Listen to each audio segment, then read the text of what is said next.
अब सुखदेव सिंह गोगामेड़ी की हत्या का ऑर्डर किसने दिया? रोहित गोधरा से हत्याकांड का जिम्मेदारी लेने की और उनके फोन कौन करता था? गोधरा किसका गुर्गा है? सुखदेव सिंह गोगामेड़ी की हत्या का क्या पंजाब से कनेक्शन है, कनाडा से भी कनेक्शन है और पाकिस्तान से भी कनेक्शन है? करनी सेना के चीफ को मारने के लिए AK-47 भी जयपुर आ चुकी थी, तो फिर इसका इस्तेमाल क्यों नहीं हुआ और दोनों शूटर्स ने घर में घुसकर मारने का इतना बड़ा रिस्क क्यों लिया? इसके अलावा भी कई हैरान करने वाले सवाल हैं। जब इस रिपोर्ट को आप देखेंगे तो इसके जवाब मिलेंगे।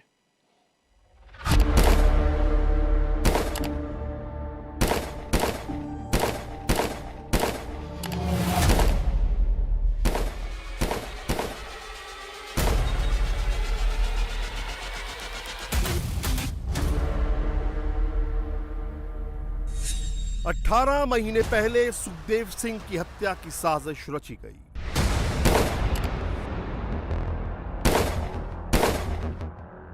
नौ महीने पहले राजस्थान पुलिस को खुफिया इनपुट मिल गया।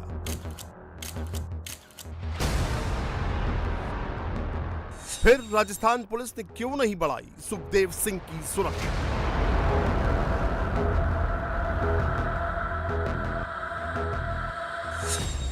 क्या राजस्थान पुलिस की लापरवाही से हुई सुखदेव सिंह की हत्या? राजस्थान पुलिस के पास पंजाब पुलिस का सीक्रेट नोट था। 9 महीने पहले ही राजस्थान के DGP को पता चल गया था कि सुखदेव सिंह की हत्या की साजिश रची जा रही है।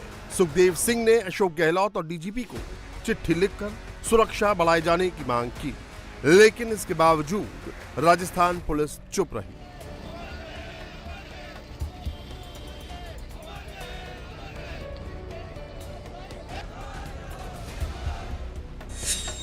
कहां रची गई सुखदेव सिंह की हत्या की साजिश? किसने बनाया था सुखदेव सिंह के मर्डर का प्लान? आखिर क्यों अपराधियों ने की सुखदेव सिंह की हत्या? इन सभी सवालों का जवाब बताइए।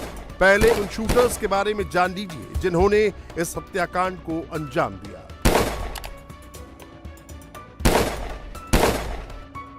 एक शूटर का नाम नितिन फौजी है। वो हरियाणा के महेंद्रगढ़ जिले का रहने वाला है। नितिन फौजी अलवर में 19 जाट रेजिमेंट में तैनात था। साल 2019 में नितिन सेना में भर्ती हुआ था। नितिन ने 8 नवंबर को 2 दिनों की छुट्टी ली और फिर कभी अपनी ड्यूटी पर वापस नहीं आया। 10 नवंबर को महेंद्रगढ़ के सदर में प्रताप उर्फ गोविंद शर्मा के अपहरण की कोशिश की गई। पुलिस ने कुलदीप राठी समेत 2 लोगों को गिरफ्तार किया, लेकिन नितिन फौजी वहां से भागने में कामयाब रहा। सुखदेव मर्डर केस से पहले नितिन के खिलाफ सिर्फ यही एक केस दर्ज है।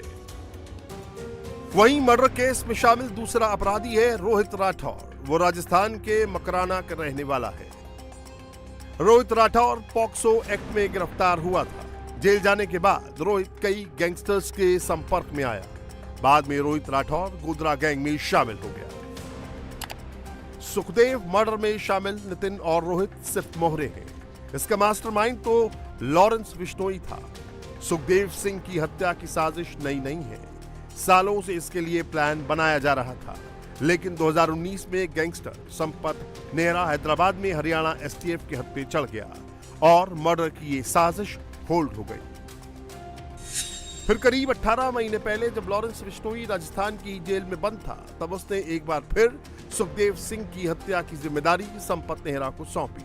उस समय संपत बठिंडा जेल में था, इसीलिए उसने राजस्थान के गैंगस्टर रोहित गोधरा को इस वारदात को अंजाम देने का टास्क दिया। इसके लिए संपत ने बकायदा AK-47 का भी इंतजाम कराया,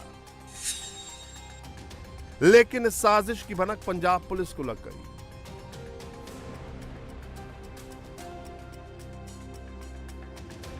नौ महीने पहले पंजाब पुलिस ने राजस्थान पुलिस को एक सीक्रेट नोट भेजा।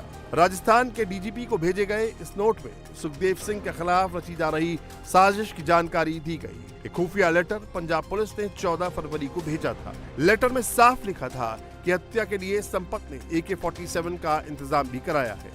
पंजाब पुलिस की इनपुट की जांच के बाद राजस्थान की ATS ने 14 मार्च को राजस्थान के ADGP को लेटर लिखा। ADGP को लिखे लेटर में सुखदेव सिंह की हत्या की साजिश की बात कही गई। इस साल मार्च से ही सुखदेव सिंह की रेकी की जा रही थी, लेकिन गोगामेड़ी के लाव लश्कर को भेदना बदमाशों के लिए मुश्किल साबित हो रहा था। आखिरकार मंगलवार को उन्हीं के घर में घुसकर बदमाशों ने उनकी हत्या कर दी। सुखदेव सिंह को संपत नेहरा ने पहले भी धमकी दी थी, जिसकी जानकारी उन्होंने पुलिस को दी थी। यानी अगर पंजाब पुलिस के इनपुट पर राजस्थान पुलिस एक्शन लेती तो सुखदेव सिंह की जान बच सकती थी। ये तो साफ हो गया कि किसने सुखदेव मर्डर की साजिश रची और इनपुट के बावजूद राजस्थान पुलिस ने लापरवाही बरती। लेकिन सवाल यह है कि आखिर सुखदेव सिंह लॉरेंस बिश्नोई के निशाने पर क्यों थे? आखिर उनकी लॉरेंस बिश्नोई से क्या दुश्मनी थी? दरअसल सुखदेव सिंह 2006 से ही करणी सेना के साथ जुड़े थे। 2015 में लोकेंद्र सिंह कालवी से मतभेद के बाद उन्होंने राष्ट्रीय राजपूत करणी सेना बनाई। करणी सेना से अलग होने के बाद सुखदेव सिंह का प्रभाव तेजी से राजपूत समाज में बढ़ने लगा। खासतौर पर पद्मावत फिल्म की शूटिंग के दौरान डायरेक्टर संजय लीला भंसाली को थप्पड़ मारने के बाद उनका कद काफी बढ़ गया। इन्हीं घटनाओं के बाद वो गैंगस्टर लॉरेंस बिश्नोई के निशाने पर आ गए। इसके अलावा रोहित गोधरा ने अपनी पोस्ट में सुखदेव सिंह पर दुश्मनों के साथ मिले होने का आरोप लगाया था। गोधरा के मुताबिक सुखदेव उसके दुश्मनों को मजबूत करता था। सुखदेव सिंह मर्डर केस में लॉरेंस बिश्नोई के साथ सबसे ज्यादा चर्चा जिस गैंगस्टर की हो रही है वो है रोहित गोधरा।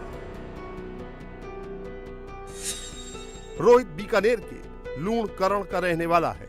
उसके ऊपर गंभीर अपराध के 32 से ज्यादा मामले दर्ज हैं। गोधरा ने 19 साल की उम्र में 2010 में अपराध की दुनिया में कदम रखा था। उस समय राजस्थान में बड़े नाम थे, जिनमें आनंद पाल गैंग, राजू ठेहट गैंग अपना दबदबा कायम कर चुके थे। जेल में गोधरा की मुलाकात लॉरेंस बिश्नोई से हुई थी। इसके बाद वो बिश्नोई का खास बन गया। रोहित गोधरा शुरू में एक हत्या के मामले में साल 2019 से जेल में कैद था। साल 2022 में उसकी जमानत हुई थी और मई में वो बीकानेर के जयपुर जोधपुर बाईपास से फरार हो गया।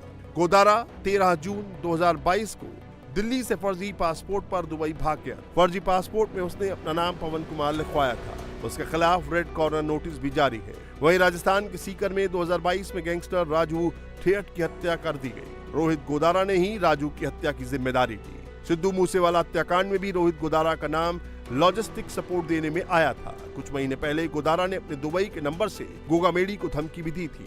माना जा रहा है कि रोहित गोधरा फिलहाल कनाडा या अमेरिका में मौजूद हो सकता है। रोहित गोधरा ने सुखदेव सिंह हत्याकांड की जिम्मेदारी ली। नितिन फौजी और रोहित राठौर ने वारदात को अंजाम दिया, लेकिन इस मर्डर का मास्टरमाइंड जेल में बंद लॉरेंस बिश्नोई है। वो जेल में रहते हुए भी अपने गुर्गों की मदद से इस तरह की कई वारदातों को अंजाम दे चुका है।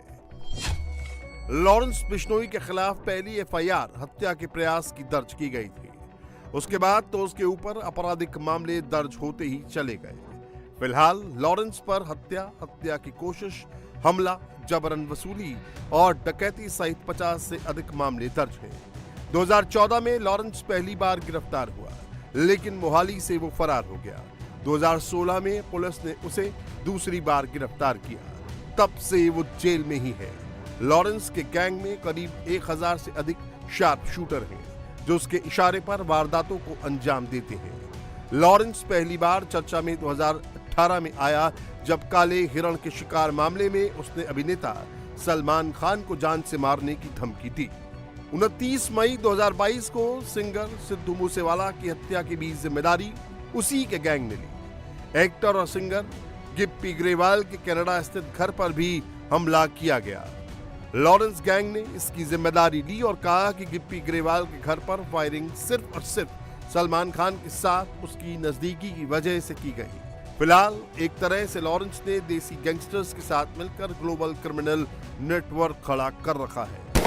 सुखदेव मर्डर केस में लॉरेंस और रोहित गोधरा का नाम सामने आने के बाद एसआईटी का गठन कर दिया गया है। एनआईए भी अब इस मामले की जांच कर सकती है। ये भी खबर है कि स्पेशल सेल जेल में बंद लॉरेंस से सुखदेव हत्याकांड के बारे में पूछताछ करने की तैयारी में है।